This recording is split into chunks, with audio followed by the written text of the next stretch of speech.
Diambil dari Amsal 4 ayat 23. Saya nggak perlu share nggak, Bro Ferry? Boleh kalau mau share. Kalau enggak juga terserah pembicara. Mau share gimana nih? Kalau mau share, buka aplikasi itunya, aplikasi Alkitabnya, terus share. Oke.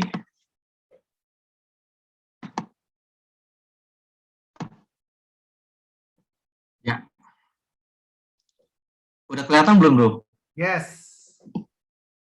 Ya, saya sharing tentang jagalah hati, ya, gitu. Ayatnya mungkin kita udah hafal di luar kepala kali ya. Amsal 4 ayat 23, ya kan? Jagalah hatimu dari segala kewaspadaan, karena dari situlah terpancar, gitu ya. Ayat ini kita udah sering dengar dan mungkin kita udah hafal gitu. Tapi yang mau saya tegaskan lagi di sini bahwa kualitas hidup kita itu tergantung daripada kualitas hati kita. Yang setuju kata mengangguk ya, karena ngomongnya suka nggak kedengeran gitu ya, gitu. Jadi kualitas hidup kita ditentukan oleh kualitas hati kita, gitu. Contohnya misalnya begini, beberapa tahun belakangan ini kita sering mengadakan yang namanya pembagian sembako, ya, gitu. Kita bagi sembako, gitu. Ada dua respon yang kita akan terima, gitu kan? Gitu. Yang pertama, sembako, masa sembako kayak begini, gitu, ya kan? Nah mungkin yang ketawa Bro Ferry pernah ngalamin gitu ya, gitu. Kalau saya juga pernah ngalamin ya, gitu. Masa sembako kayak begini katanya gitu. Dalam metode saya udah bagus sih kasih, gitu kan, gitu. Tapi ada juga yang begitu dikasih dia nangis, gitu loh. Dia bersyukur sekali, gitu. Nah ini mencerminkan kualitas hati seseorang. Gitu. Makanya firman Tuhan bilang, jagalah hatimu dari segala kewaspadaan. Karena dari situlah terpancar kehidupan. Nah, saya akan ambil dari firman Allah yang hidup, bilang begini, yang terutama sekali, jagalah hatimu, karena hatimu mempengaruhi segala sesuatu dalam hidupmu. Nah, ternyata hati kita itu sangat-sangat menentukan segala sesuatu di dalam hidup kita. Makanya nggak salah kalau firman Tuhan bilang, jagalah hatimu dari segala kewaspadaan. Karena di situ ada celah yang bisa dipakai oleh iblis untuk membuat kita jatuh ke dalam dosa. Kalau kita bicara soal jaga, tentu adalah hal-hal yang berharga yang kita jaga. Gak mungkin kan kita di rumah kalau kita punya brankas, gak mungkin kita masukin hal-hal yang tidak berharga ke dalam brankas. Kertas bekas kita masukin ke dalam brankas, takut ada yang nyuri, gitu kan? Kita masukin hal-hal yang tidak berharga menurut kita masukin ke brankas. Saya rasa nggak ada yang beli brankas untuk menyimpan hal-hal yang tidak berharga. Pasti kita akan pakai untuk menyimpan barang-barang yang berharga, mungkin emas, mungkin berlian, mungkin sertifikat, surat-surat penting kita simpan di dalam brankas. Artinya sesuatu yang berharga itu yang harus kita jaga. Nah, bagaimana dengan hati kita? Apakah hati kita adalah sesuatu yang berharga? Ya. Kalau sesuatu yang berharga, pasti kita jaga. Ya, contohnya lagi, misalnya gini. Saya lagi nyetir di tol, tiba-tiba di belakang ada konvoi, mobil polisi yang dikawal orang-orang penting. Mungkin ada presiden, menteri, ada jenderal. Itu yang dikawal. Kenapa? Karena mereka itu adalah orang-orang penting. Pernah nggak di jalan tol yang dikawal truk sampah? Ada sampah malah. Saya rasa nggak ada ya. Karena yang dikawal itu, yang dijaga itu adalah sesuatu yang berharga. Nah, begitu juga dengan hati kita. Hati kita itu harus kita jaga. Kalau kita nggak jaga, maka bisa timbul yang namanya penyakit hati. Ya, sebentar saya mau. Nah ini dia. Nah kalau kita nggak jaga hati kita, ya di sini saya akan share ada 4 penyakit hati yang bisa menyerang seseorang, yaitu yang pertama keras hati, yang kedua sakit hati, ya, yang ketiga iri hati, yang keempat tinggi hati. Nah, yang pertama, ya keras hati. Saya ambil dari Ibrani 4 ayat 7b. Pada hari ini, jika kamu mendengar suaranya, janganlah keraskan hatimu. Jangan kita mengeraskan hati terhadap firman yang kita dengar. Jangan hati kita keras terhadap teguran-teguran yang mungkin Tuhan sampaikan melalui firman Tuhan. Kadang-kadang begini, suami istri ketika lagi ke gereja ya, terus hamba Tuhannya menyampaikan firman, ya, nyampaikan firman. Terus suaminya nyanggol di sini, tuh firmannya buat lu tuh. Nah, itu sebenarnya suaminya sedang mengeraskan hati. Nggak pernah merasa bahwa dia itu adalah yang ditegur Tuhan. Gitu. Sama seperti bangsa Israel. Kenapa bangsa Israel bisa berputar di gurun, berputar 40 tahun lamanya? Karena mereka mengeraskan hati terhadap firman Tuhan. Mereka mengeraskan hati terhadap perintah Tuhan. Makanya mereka terus berputar, terus berputar, terus berputar. Kita mungkin harus ngecek lagi di diri kita nih ya. Saya kalau maksudnya kalau ada sesuatu yang tidak beres atau di dalam hidup kita, mungkin kita bisa keras hati gitu ya. Mungkin penyakit keras hati itu ada pada kita. Jadi ketika dengar firman Tuhan, harusnya kita bilang begini, oh firman itu untuk saya. Karena ketika kita mendengarkan firman Tuhan, saya percaya itu bukan suatu kebetulan. Itu Tuhan ingin bicara sama kita. Tuhan ingin bicara sama saya. Melalui persiapan bahan ini juga saya belajar gitu. Oh, Tuhan pengen saya jangan keras hati. Ketika menyampaikan, ada yang sampaikan firman, ada yang share renungan, mungkin saya baca, oh iya benar ini buat saya. Ya, jangan keras hati terhadap firman Tuhan. Jangan keras hati terhadap perintah-perintah Tuhan. Karena di dalam Ibrani 3 ayat 8 Ibrani 3 ayat 8 sampai 9, keras hati itu ternyata sama juga dengan kita mencobai Tuhan. Janganlah keras hatimu seperti dalam kegeraman pada waktu pencobaan di padang gurun, di mana nenek moyangmu mencobai aku. Ternyata orang yang keras hati itu, dia sedang mencobai Tuhan. Sekalipun mereka melihat perbuatanku 40 tahun lamanya. Selama bangsa Israel berputar-putar di padang gurun, mereka banyak melihat Tuhan melakukan mujizat untuk mereka. Tapi mereka keraskan hati mereka.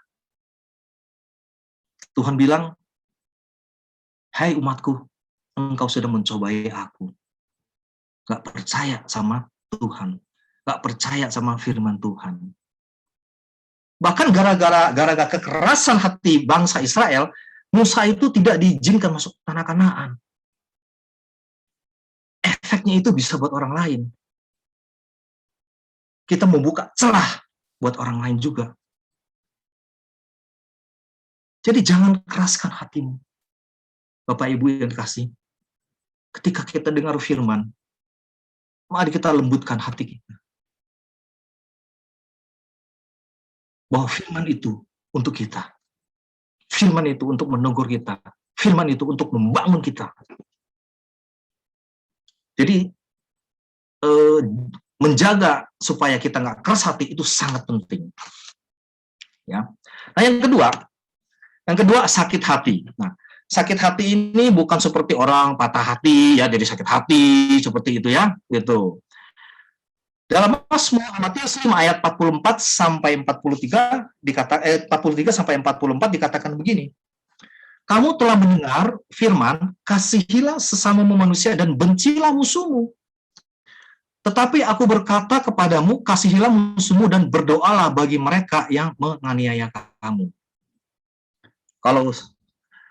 Kalau hukum dunia bilang begini kan, membalas kejahatan dengan kejahatan adalah hal yang wajar. Kasihilah sesama manusia dan bencilah musuhmu. Itu hukum dunia. Alfred Plummer kata gini, membalas kebaikan dengan kejahatan adalah tabiat iblis. Membalas kebaikan dengan kebaikan adalah tabiat manusia. Tapi membalas kejahatan dengan kebaikan adalah tabiat ilahi. Kalau kita baca firman ini yang ditertulis dalam Matius 5 ayat 44 sampai 43, ya. Kasihilah sesama manusia.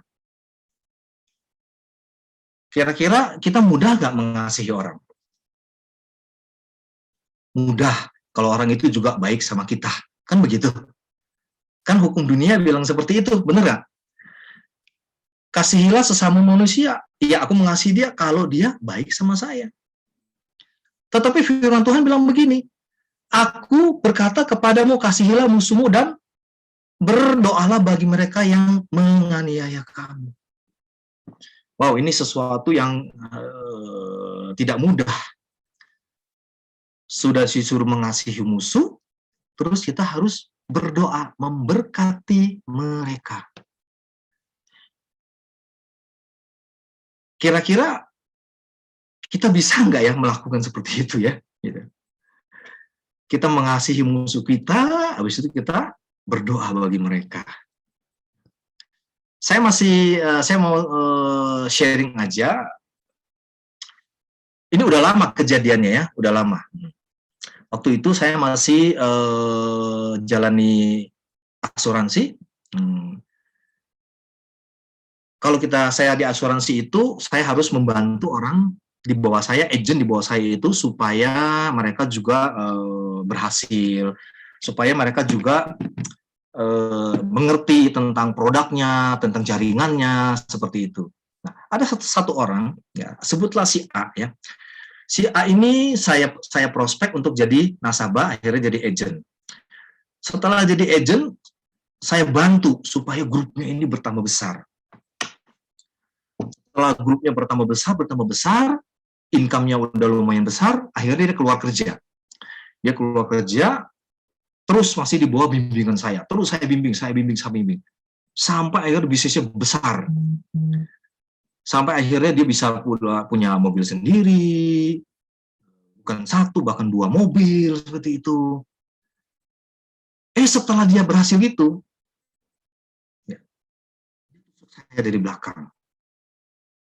Saya ada buka kantor di Cikarang, dia berusaha untuk mengambil kantor saya itu dengan cara melemparkan fitnah macam-macam. Ya tentu saja saya sebagai manusia, saya marah, ya gitu. Saya marah, kok ada orang kayak gitu ya. Sudah saya bantu mengembangkan jaringannya besar dari kehidupan yang biasa-biasa aja jadi menurut saya berubah menjadi kehidupan yang di atas sebelum dia join di dalam asuransi. Setelah dia besar seperti, kok dia malah menusuk saya dari belakang. Bahkan bukan hanya itu aja, dia bawa pengacara untuk nuntut saya, untuk somasi saya. Gitu. Saya berpikir orang ini mau adu-aduan sama saya, gitu. Ya ego saya muncul, ya ego saya muncul. Waktu itu saya belum sudah ikut, padahal saya udah ikut camp waktu itu, ya gitu. Tapi karena menurut saya hantaman ini yang begitu besar, sehingga saya melupakan apa yang diajarkan di camp. Gitu. Saya balas dia, saya sewa pengacara yang lebih hebat dari dia. Karena saya berpikir begini, kalau dia pakai pengacara, saya nggak pakai pengacara, saya pasti habis. Saya lupa bahwa Tuhan kita jauh lebih hebat. Akhirnya terjadilah dia pakai pengacara, saya pakai pengacara, kita masing-masing dipanggil ke kepolisian, bikin berita acara segala, ditanyain kiri kanan segala macam, gitu. Cukup melelahkan, ya, cukup melelahkan. Itu berbulan-bulan lamanya. Sampai akhirnya saya disadarkan oleh Tuhan. Saya disadarkan oleh Tuhan. Akhirnya saya tiap malam saya berdoa. sama istri saya, kita berdoa. Kita berdoa untuk mengampuni dia. Kita berdoa untuk mengampuni dia, dan kita berdoa bagi dia. Karena firman Tuhan bilang ketika kita berdoa bagi musuh kita sedang menaruh bara api di atas kepalanya. Saya berdoa, saya tiap malam itu saya dan istri berdoa kepada Tuhan. Kita tidak lagi mengandalkan pengacara, kita tidak lagi mengandalkan relasi-relasi yang ada di kepolisian. Kita berdoa sama Tuhan.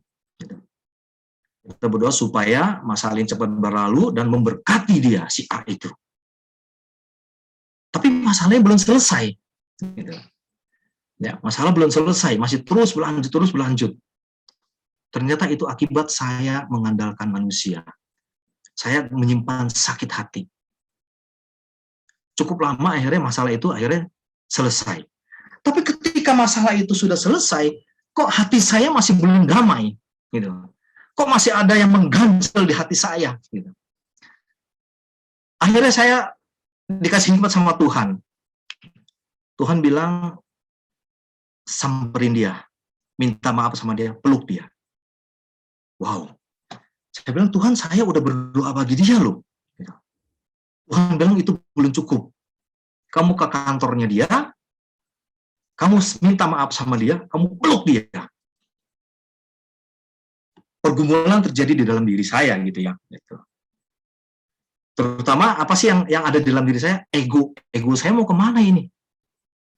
Gitu. Akhirnya saya nurut sama Tuhan. Saya datang ke kantornya, gitu ya. Saya datang ke kantornya, waktu saya datang dia kaget gitu ya. Bawa pengacara nggak nih katanya gitu. Lalu saya bilang, saya panggil namanya. Gimana kabarnya gitu. Dia panggil saya Koko kan gitu. Ya, saya minta maaf ya, saya bilang selama ini mungkin saya salah, sehingga terjadi masalah seperti ini. Terus dia bilang apa? Iya kok, saya juga minta maaf ya kok, gitu. Nah, ternyata apa yang kita takuti itu enggak terjadi gitu loh.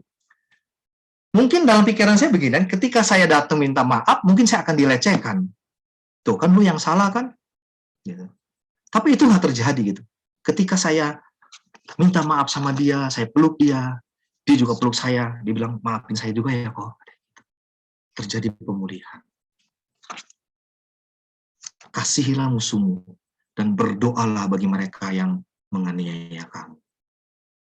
Dan itu bisa kita lakukan kalau kita minta pertolongan daripada Tuhan.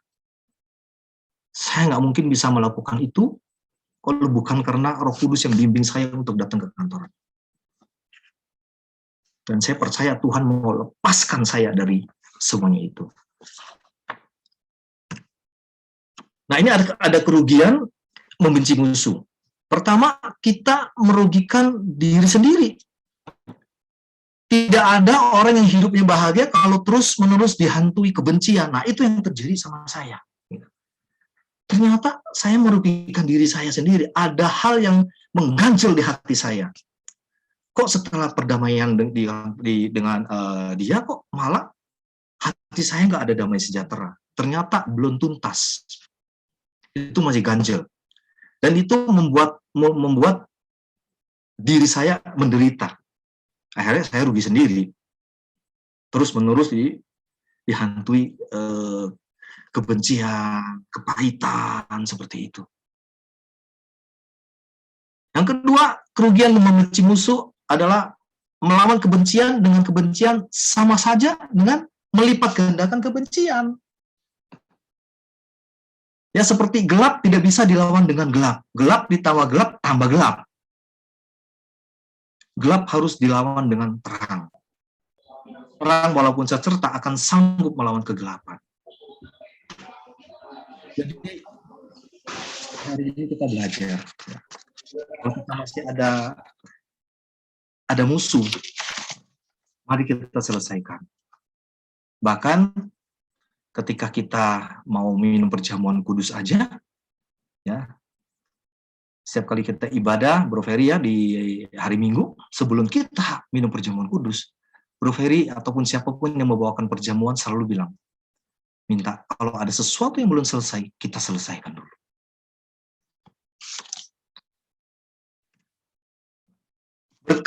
Berkat mengasihi musuh, terbebas dari rasa dendam.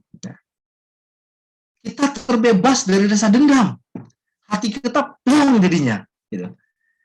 Setelah saya datang minta maaf sama dia, saya peluk kita penyelesaian, hati saya plong. Kebetulan dia tinggalnya dekat rumah saya. Bayangkan kalau dia tinggal di rumah saya dan sering ketemu ketika masalah belum selesai, pasti menghindar. Gitu. Ketemu buang muka seperti apa. Tapi ketika udah selesai, udah plong semua, ketika berpapasan muka, kita saling negor, saling nanya apa kabar, seperti itu. Dan sampai sekarang, saya masih berkomunikasi dengan dia. Dan dia juga masih berkomunikasi dengan saya. Saya terbebas dari rasa dendam.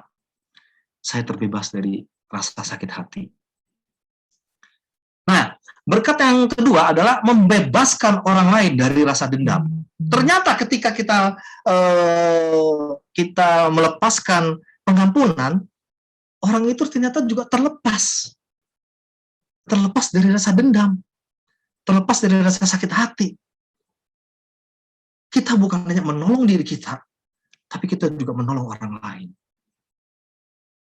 Bapak Ibu yang kekasih, kalau misalnya saat ini masih ada yang mengganjal di dalam hatimu, engkau masih dendam sama seseorang, dengar firman sore hari ini. Tuhan mau engkau bereskan. Tuhan mau engkau bebas dari rasa dendam. Seberapa sakit pun kau alami, Tuhan mau engkau melepaskan pengampunan untuk orang itu. Orang-orang yang biasa menyakiti kita adalah orang-orang yang paling dekat dengan kita. Dan itu sakitnya di sini. Sakitnya di mana-mana. Dan itu bisa membuat kita nggak bisa tidur. Kita nggak bisa tidur, belum tentu dia nggak bisa tidur. Mana tahu dia enak-enakan tidur. Yang rugi diri kita sendiri. Mari lepaskan sakit hati kita. Lepaskan pengampunan kita. Sekali lagi kalau Bapak Ibu yang dengar firman pada sore hari ini, kalau masih ada rasa sakit hati, jangan keraskan hatimu untuk mendengar firman Tuhan pada sore hari ini. Nah, berkat yang ketiga, menyatakan terang Kristus dalam hidup kita, supaya orang lain melihat bahwa, oh, ini yang namanya orang Kristen.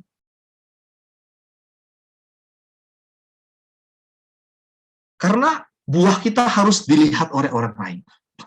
Saya bilang kalau saya udah mengampuni orang, misalnya saya udah mengampuni si A segala macam, tapi ketemu masih buang muka, itu namanya belum ada terang Tuhan di dalam diri kita.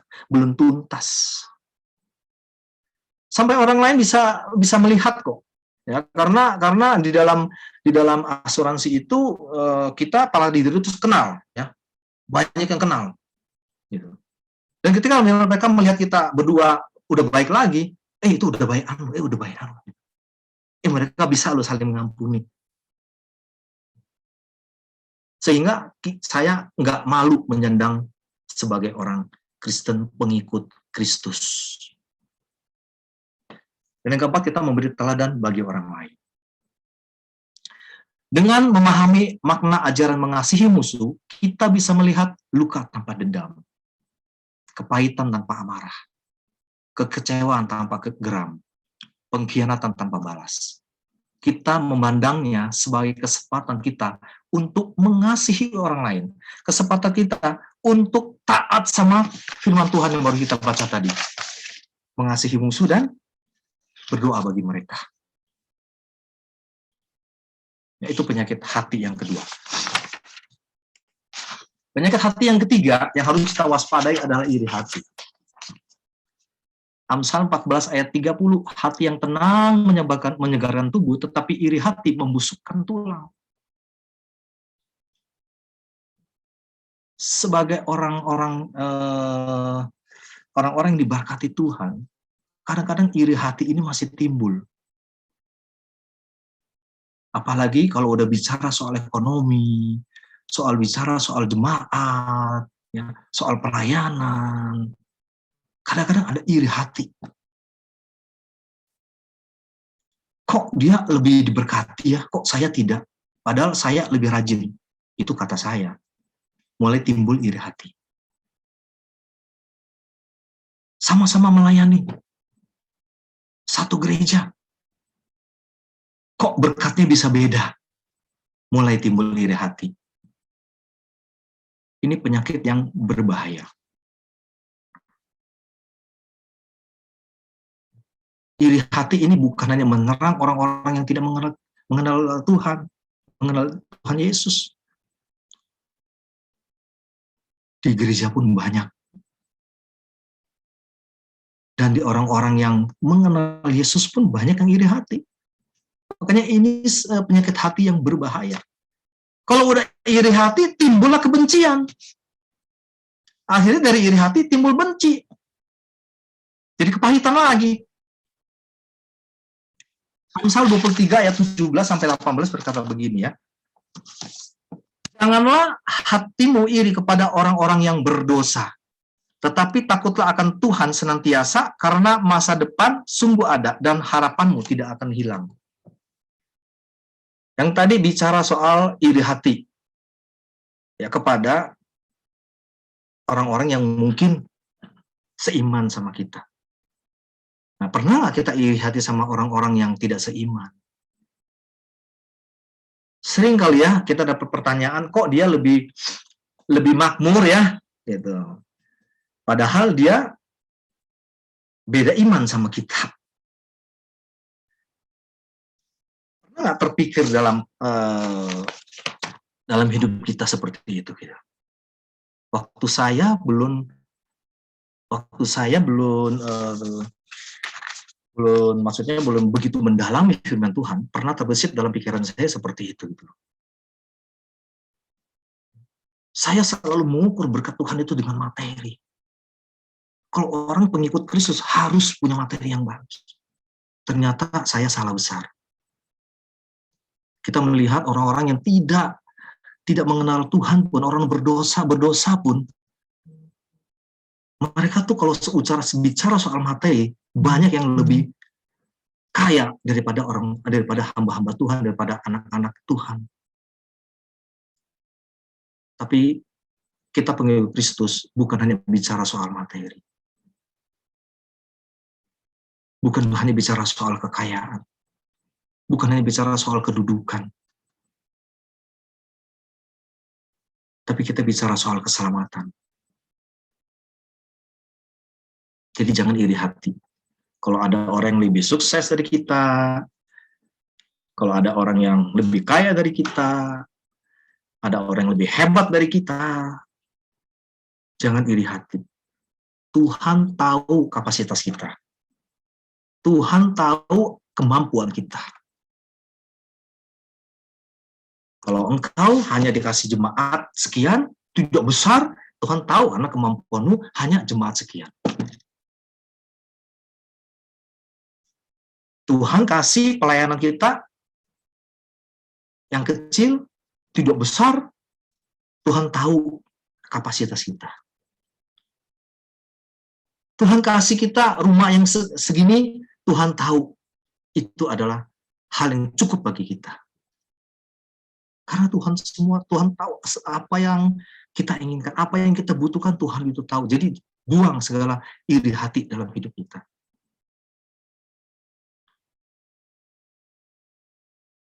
Saya saya usaha, tapi saya banyak yang sejenis dengan saya, dan saya nggak mau lihat kiri kanan, oh dia kok lebih sukses ya, segala. Enggak, saya jalankan apa yang menjadi bagian saya. Saya belajar untuk tidak iri hati. Walaupun kadang-kadang mereka melakukan dengan hal-hal yang kecil, saya tetap bersyukur dengan apa yang saya miliki. Saya tetap bersyukur dengan kapasitas yang Tuhan berikan kepada saya. Ya. Nah, itu yang ketiga. Yang keempat, tinggi hati.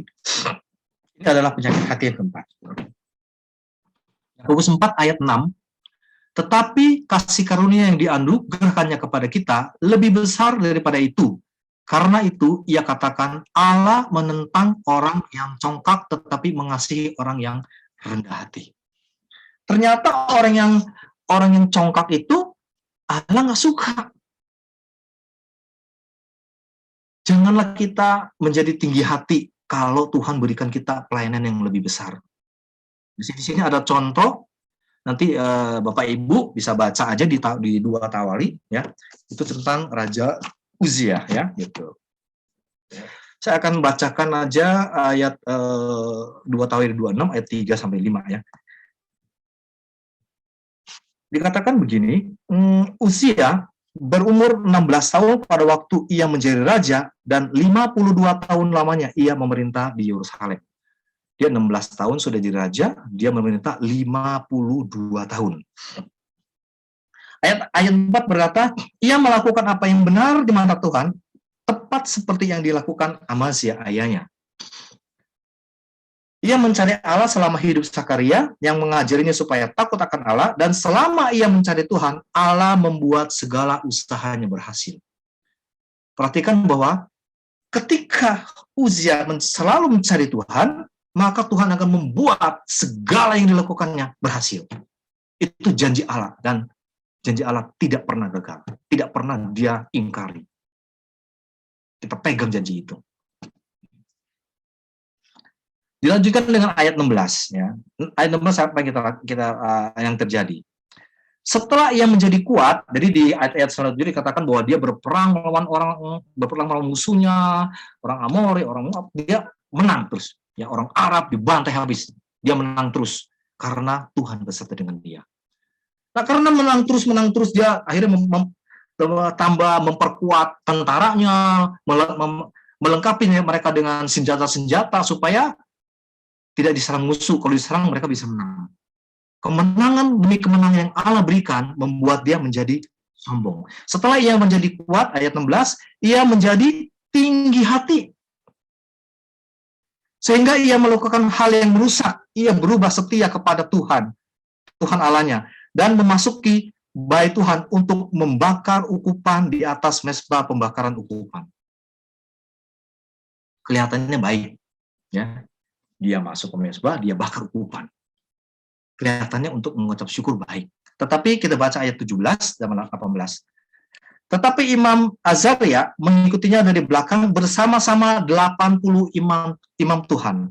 Orang-orang yang tegas. Mereka berdiri di depan Raja Uzia dan berkata kepadanya, "Hai Uzia, engkau tidak berhak membakar ukupan kepada Tuhan. Hanya imam-imam keturunan Harun yang telah dikuduskan yang berhak membakar ukupan. Keluarlah dari tempat kudus ini karena engkau telah berubah setia. Engkau tidak akan memperoleh kehormatan dari Tuhan Allah karena hal ini." Dia udah ditegur. Perhatikan, dia membakar ukupan yang seharusnya dia nggak boleh. Ya. Dia nggak boleh gitu, nggak boleh membakar ukupan, membakar persembahan untuk Tuhan. Yang boleh hanya imam. Ya. Karena peraturan imam ini sangat-sangat maksudnya sangat-sangat fatal pada saat perjanjian baru. Nggak boleh setiap orang itu harus bakar ukupan, bakar persembahan, mempersembahkan korban kepada Tuhan. Hanya imam yang boleh.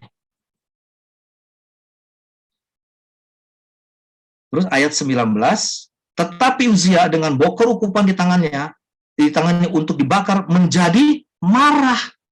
Dia ditegur malah marah. Sementara amarahnya meluap terhadap para imam, timbullah penyakit kusta pada dahinya di hadapan para imam di rumah Tuhan, dekat mezbah pembakaran ukupan. Dia tinggi hati. Udah ditegur, bukannya bertobat. Jadi Bapak Ibu, hati-hati kalau kita ditegur. Coba kita introspeksi diri. Mana tahu yang ditegur itu benar, gitu. Jangan kita marah dulu. Karena zaman sekarang ini banyak loh orang nggak boleh ditegur. Ya. Dilihatin dikit aja ada yang marah. Apa yang lo lihat-lihat? Nah, gitu. Di sini nggak ada, di sini sudah bertobat semua. Ya, gitu. Raja Uzia menjadi tinggi hati. Kenapa? Karena dia selalu menang. Dia selalu menang. Akhirnya hal yang Tuhan larang, dia lakukan. Dan kita baca ayat 21. Raja Uzia sakit kusta sampai kepada hari matinya. Sampai mati dia sakit kusta. Dan orang yang sakit kusta pada zaman dulu, itu dia akan diasingkan dan dikucilkan. Dan sebagai orang sakit kusta, ia tinggal dalam sebuah rumah pengasingan, karena ia dikucilkan dari rumah Tuhan. Jadi jangan tinggi hati. Kalau Tuhan memberikan kita saat ini untuk memimpin jemaat yang besar, jangan tinggi hati. Kalau Tuhan memberkati kita dengan jabatan yang bagus, jangan tinggi hati. Kalau Tuhan mempercayakan pelayanan yang besar kepada kita, jangan tinggi hati. Tuh lihat semua gue yang doain tuh. Dia bisa begini tuh gue yang bantu. Saya mau kasih tahu. Bukan Bapak Ibu yang bantu, tapi Tuhan yang bantu. Uzia bisa menang karena ada Tuhan. Uzia bisa menang terus karena ada Tuhan. Dan sore hari ini Tuhan ingatkan kita bahwa apa yang kita miliki itu karena Tuhan. Oleh sebab itu jangan kita tinggi hati. Tuhan menentang orang yang congkak. Artinya apa? Ketika kita sombong, kita menjadi musuhnya Tuhan.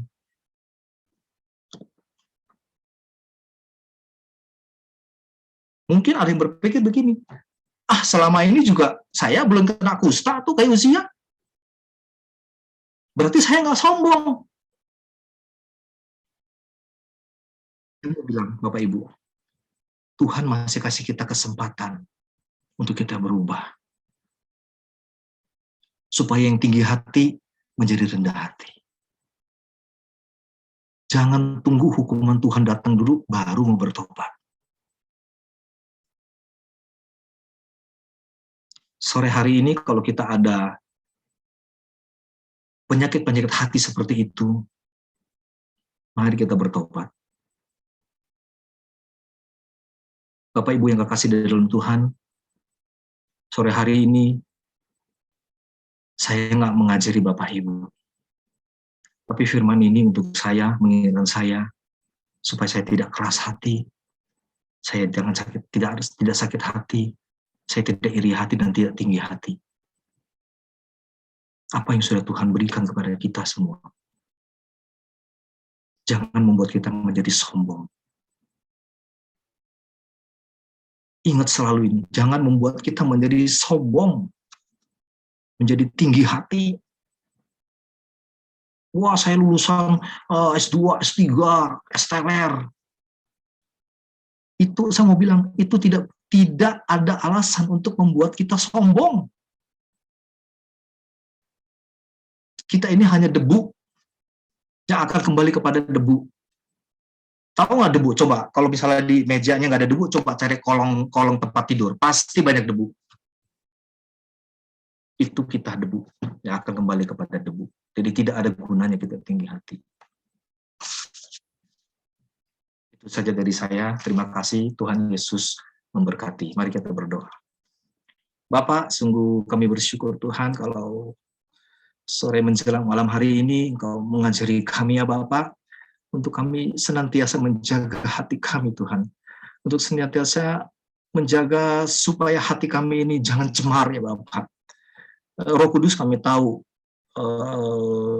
ada Engkau yang selalu memberikan kami kekuatan sehingga kami mampu untuk melakukan setiap perintah-Mu Bapa, untuk kami tidak keras hati, untuk kami tidak sakit hati, melepaskan pengampunan Bapa untuk setiap orang-orang yang menyakiti kami, untuk kami tidak iri hati, untuk kami tidak tinggi hati. Biar Roh Kudus yang selalu mengingatkan setiap kami, menuntun kami Tuhan, sehingga kami selalu mempunyai kerendahan hati ya Bapak. Terima kasih untuk firman-Mu pada sore hari ini ya Bapak. Hamba-Mu telah selesai berbicara, tetapi kami percaya firman-Mu akan terus berkarya dalam hidup kami Tuhan. Materaikan firman-Mu dalam hidup kami Bapak. Terima kasih Tuhan Yesus, terima kasih. Engkau sungguh baik. Di dalam nama Tuhan Yesus kami berdoa dan mengucap syukur. Amin.